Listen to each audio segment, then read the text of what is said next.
Good afternoon, everyone. This is Dr. Gwen, and it is Monday, the last Monday in February, and here I am, as promised, coming to you live with a broadcast about a special project that I have undertaken for the rest of this year.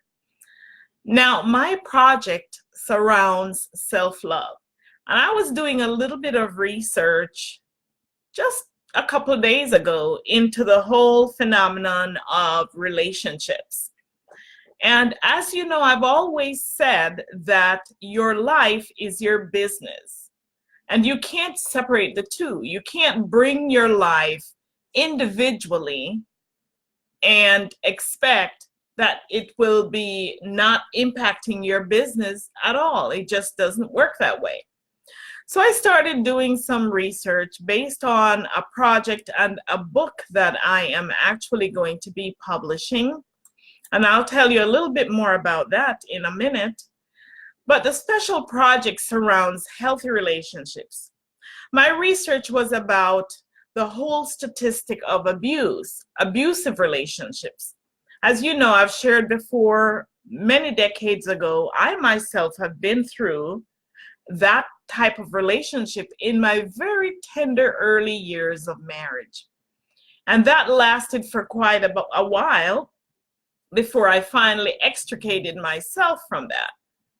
But I got to doing some research because it took me a while to be very out front and open about what actually happened to start sharing, let alone putting the details in a book. Not the whole detail, but just enough to help people who may be going through that circumstance right now. So it took me a while to get past that. And then I started doing some research to try to see what the statistics look like in terms of people who are going through that and the demographic of individuals who are going through that. And you would be quite surprised. Mainly, of course, there are more women who are going through the whole phenomenon of abuse in their relationships than men do, but men also experience this. And the thing that I discovered was that 80% of the people who were experiencing this are college-educated professionals. 60% approximately college graduates, 20% graduate school people with master's degree and doctorate degrees. Not just that, the income range is also phenomenal. I can't seem to say that word. So the people who are experiencing that level of abuse, their income range from $60,000 to over $100,000. So we're not talking about a profile of people that are at the bottom of the rung in terms of their educational attainment or in terms of their income level. Okay, we're talking about highly educated people who are fairly affluent, doing fairly well in life, compared to the average person or the person who's living below means. On top of that, these people read the New York Times, Newsweek. They are on top of those very high-profile literature or magazines. They visit such websites, the college sites they visit are Harvard, MIT, Purdue. You know, there is sometimes we tend to make a profile of what we think certain people look like. And I was very surprised to find that statistic. So there are tons and tons of women who are currently in unhealthy relationships, some of them business owners, some of them career professionals, leaders in the organizations, some of them sales professionals, some of them medical professionals. They're all going through this. And so I thought that I would take on this project for this year. Not just because I wanted to take a project on, but simply because I have a nonprofit organization that I started years ago to help single homeless mothers who became homeless with their children. And I have not been actually operating up to speed with that nonprofit, but we got on board an executive director who is quite capable and very experienced in handling the matters of nonprofit business. And we are going to be taking this to the next level, because a lot of times, some of the women who seek shelter, who are escaping home situation, moving into homelessness, are those who are escaping lives that are abusive and lives that are not wholesome for them that they're living. So that is the situation, and that is the reality that we're dealing with. And so I feel like this nonprofit organization will just come right along and scaffold the women in their support of what we're trying to do. And I'll also say this, that if you feel a need that you want to help in some way, then please reach out to me, and I will most definitely see where we can have you fitting so together we can take this mission to transform self-love, transform relationships. Because, you know, one of the things that I discovered in terms of why people go through the challenges in their relationships is because I feel like they haven't come to an awareness of who they really are and what it means to love themselves. And I'll say something about that in a minute. But give me a moment to do a little bit of plug here for the book that will be published soon. It's called Peace, Power, Profits: Why You Don't Have It, How to Get It. In that book, I outline my personal journey on how I went through the whole scenario in my first marriage, with all of the mental, the emotional abuse, and the physical abuse that I went through to be on the other side. Now, I'm saying that, did I love myself?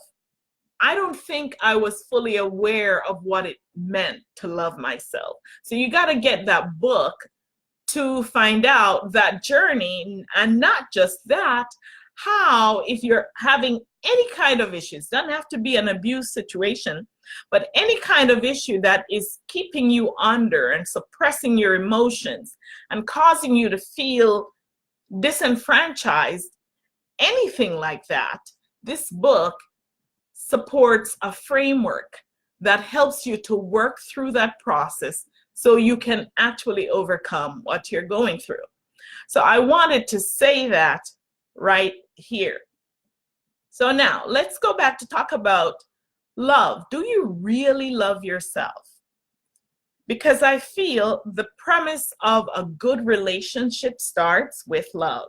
And whether that relationship is for you with your own personal life, with your kids, with your spouse or your lover, or even on the job with your employees, your employer, your coworkers, your people that you hire as a business owner, it first starts with you, loving you, who you are. But what does it mean to really have self-love? Because, you know, a lot of people think they know self-love, right? And they go out and they have a manicure and they get a pedicure and they have their hair done and they do all of these fancy things, all externals, which are good things and can really show that you love yourself. However, there are a lot of people who are doing those things who really don't have a true understanding of what it means to love themselves. So what does it mean to love yourself? I think that there are certain criteria that identify self-love. And these are topics that I will be sharing throughout the months in this year as we go through, so that we can have a conversation that we're bringing to bring life to your life and to bring life to the goals that you are trying to achieve. Because you can't achieve those goals before you first have an understanding of who you are. At least not the way you want to have it, where you're going to be feeling completely fulfilled and satisfied with the results. So what is self-love? All right. First, I think self-love means that you actually know who you are, what you like, what you do not like. Self-love is understanding that you are a spirit with a body instead of a body with a spirit. Because what I just said is really vast. When you are a spirit with a body, that means that you're not limited in scope to whatever it is that's happening around you all the time. Self-love means when you know who you are and when you know what you like, you allow those things to direct your choices. You allow those things to direct the way you think about yourself and about others. You allow yourself to set boundaries based on who you know about yourself and what you like about yourself. It involves awareness of you, it involves awareness of other people, and it involves awareness of your environment. Those three compiled together will give you a really good picture of what self-love is, of how you can love yourself. And I will go in more details as the months roll on each of these that I'm outlining to you. Self-love also means that you're living from the inside out rather than from the outside in. Now, what do I mean about that? What I simply mean is that you allow your internal guidance to direct your path. You know who you are, so you are grounded in who you are. You're not allowing the external influences of anything and anyone to impact your life in such a way that you feel powerless.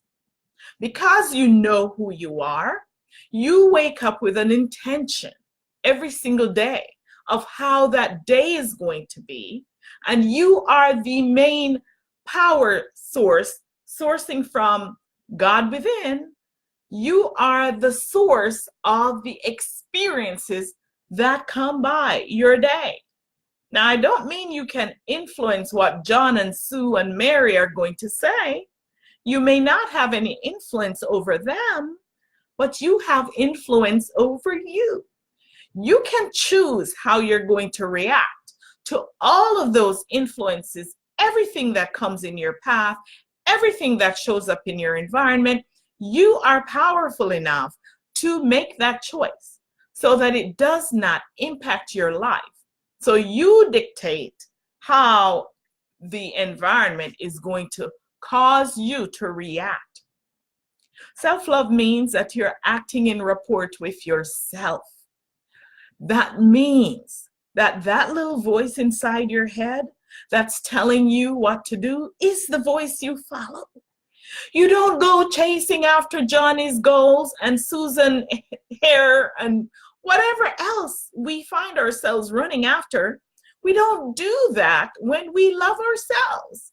We allow ourselves to establish what success is, and that is what we go after. We act in rapport with our own self so that whatever we source from within is what comes out of our mouth, is what coincides with our actions. You know why a lot of people are so powerless and sad and upset and feeling frazzled? It's this, at least one of the reasons. And it is that they have not learned to operate their own agenda. They're jumping to everybody else's beat. And the voice that tells them inside what to do is not the voice that speaks and acts. They act differently from what is coming within.